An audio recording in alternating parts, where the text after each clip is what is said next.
Hello, I hope you're doing well. I am overall very excited today to share my thoughts with you because I am going to talk about a very important topic that I've been willing to tell you since like a long time ago, and I think everyone should know this matter. And that thing is about empowering yourself. Penting banget empowering others. But in order for you to empower others, you need to empower yourself first. We all admire those strong, independent, confident people we see on TV and probably also in real lives. But only certain people can do that, right? Well, the answer is no. Empowerment is something that everyone should experience. So today, I am going to give you 3 tips on how to help you start empowering yourself. Alright, let's get started. So the first one is stop comparing yourself to others. I know you've heard this one and probably are tired of hearing it too, but it's true. If you took the strengths of others and compared them to your weaknesses, how do you think you size up? Do you think that would make you feel good? Of course not. It always seems unfair in all aspects whenever we compare ourselves to others. Apalagi kita sekarang hidup di era digital, di mana kita dapat dengan mudah membandingkan diri kita dengan orang lain melalui media sosial. So, I'm gonna give you the one and only approach to help you not compare yourself to others. And it is by knowing your purpose and focus on it. And before you ask me, what is purpose exactly, IMME? Allow me to explain the Japanese theory about the reason for being, or also called ikigai. Let's start with this word right here. Passion. What is passion? Passion is simply what we love combined with what we're good at. In order to help you know what you love, sometimes it's just very confusing for some people somehow, but you can always ask yourself these questions. Like, what is your hobby, or what do you enjoy doing? What activity often makes you feel happy until you probably forget to eat? Gotta be something that you love, right? And to help you know what you're good at, answer these questions. What comes to you naturally? What compliments do you tend to get? What is it about? So for example, you often get a compliment about your cooking, or the way you put on your makeup, or probably simply the way you explain something, and so on and so on. It is most likely that you really have those skills, meaning it is something that you're good at. Next up, we also have what is called as profession. Profession is simply what you're good at and what you can be paid for. Other ways to find out, you can ask so far, where does your money come from? Or what makes you be able to buy that fancy dress? The money has to come from somewhere, right? It doesn't magically fall from the sky.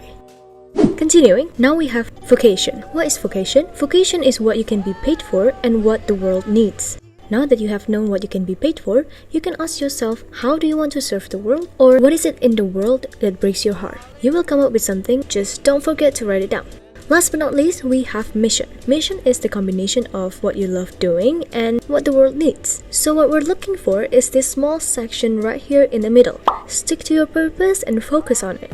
So when that moment comes, the moment when you realize that you are comparing yourself to others, you have to decide to stop such defective thoughts. Instead, like I said, choose to focus on your strength, what is unique about you, what you can offer to the world, and continue to appreciate what we have already accomplished. Count your blessings and remember, the only comparison you should make is with who you were yesterday. Okay, next step. Take responsibility. Ketika kita mengambil keputusan untuk bertanggung jawab, secara otomatis akan mendorong pemikiran berbasis solusi yang mengarah pada ide-ide kreatif untuk kemudian membantu kamu menyelesaikan masalah secara lebih efektif. Now we're talking. Sebenarnya bisa start dari hari-hari kita aja. First, you can take responsibility for your thought, because what we think will largely determine the kind of people we become. Next up, take responsibility for your feelings. But wait, before I explain, have it ever occurred to your mind, like, why does he make me feel this way? Or what is going on in his or her head when she or he said hurtful things to me like that? I'm gonna tell you one interesting fact. Your feelings come from your thinking. This doesn't mean that if you tell yourself everything is fine and then you have no problems or your problems will instantly disappear, ini bukan berarti juga kita diharapkan untuk mengabaikan perasaan kita dan gak even boleh membicarakannya. No. However, if we pay careful attention, we will discover that we are actually the one and only person that has control over what we feel. We have a chance to evaluate the underlying message and determine whether that feeling is actually appropriate to the current context or not.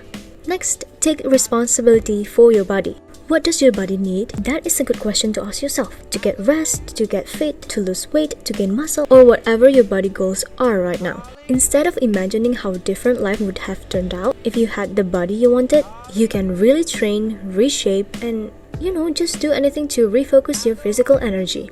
Next up, take responsibility for your soul. This is probably the hardest one to explain because most human beings do not value their soul as they should, instead incredibly careless. The value of human soul is incalculable. How do we do that? Simply begin to love yourself and embrace the messages your soul is screaming at you. Last but not least, I really encourage you all to do something and start small. One of the best things you can do to feel empowered every day when you wake up in the morning is to take a step or two that brings you closer and closer to your goal. The next day again, and again and again and again. To make it manageable, make a list of all the small things that need to be done so you can accomplish your goal. It is not going to be a smooth sailing, tapi ibu kita Kartini pernah berkata, jangan pernah menyerah. Jika kamu masih ingin mencoba, jangan biarkan penyesalan datang karena kamu selangkah lagi untuk menang.